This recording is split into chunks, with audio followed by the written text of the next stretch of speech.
We've been looking at truth tables as a way to tell when a complex molecular statement is true based on the truth values of the inputs.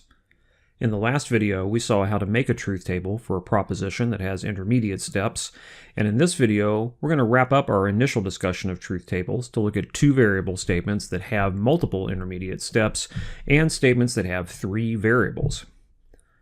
Let's begin by looking at the proposition, if P or not Q, then not P and Q.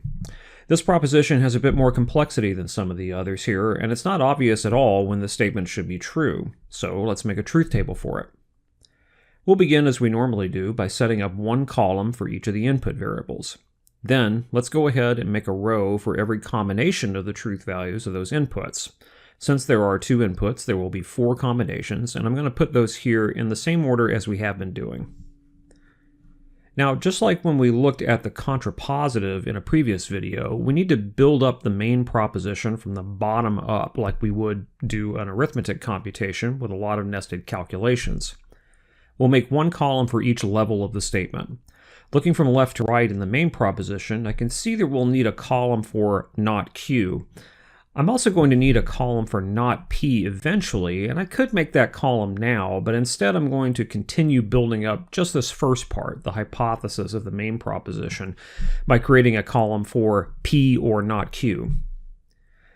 The order in which we set these columns up, strictly speaking, doesn't matter, but it can make a difference in how well your brain can keep track of the process, and I find it easier to finish up each part of the main proposition one at a time.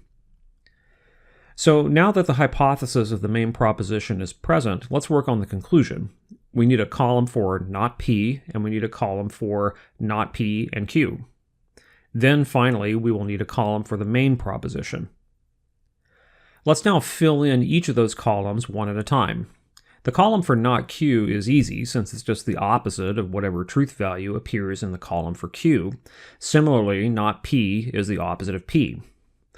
Now for P or not Q, we have a disjunction. A disjunction, remember, is true when one or both of the statements involved is true, and it's false otherwise. The two statements involved are P and not Q. So look at those, and given the information in those two columns, which we have already built, we should have true in rows 1, 2, and 4, and false in row 3.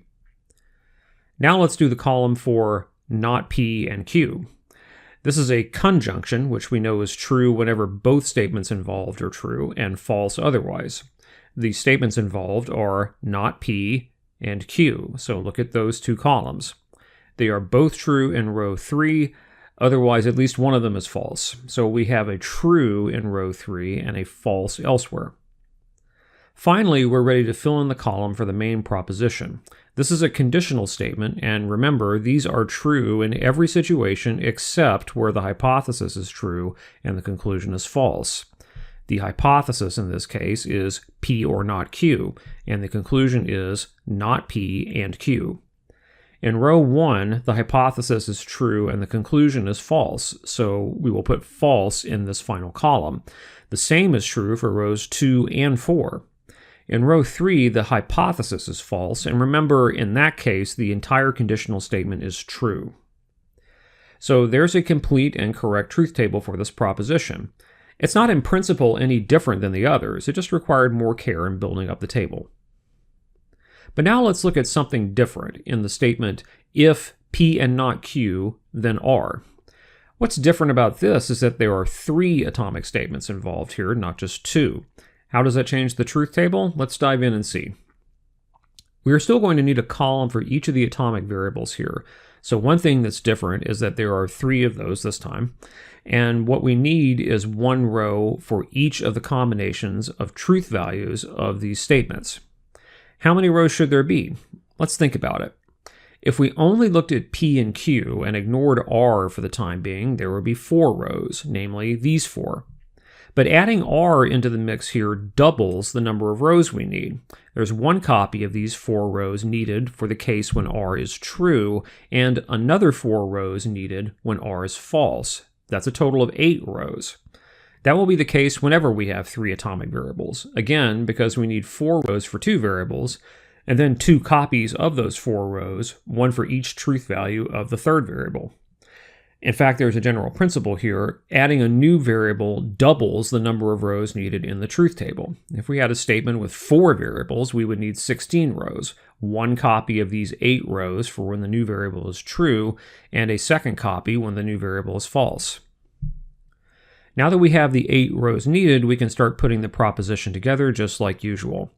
Pause the video and try to set up the columns we need, and if you're feeling adventurous, go ahead and try to complete the table you got. It looks like we'll need a column for not Q, a column for P and not Q, and then a column for the main proposition. Let's build it up one piece at a time. Not Q is just the opposite of Q. P and not Q is a conjunction, which is true whenever both statements involved are true, so that we should have true in rows 2 and 6 and false elsewhere. In the final column, it's a conditional statement, which we know is false when the hypothesis is true but the conclusion is false, and this happens in line 6 only. Everywhere else, either the hypothesis is false or both statements are true, so there's a true in the final column. So again, in principle, making a truth table for statements with 3 or even more variables isn't any different than simple truth tables other than just the size. We'll still focus on building up the proposition in a modular way and using the table to keep track. In the next video, we'll look at something different, the concept of a predicate.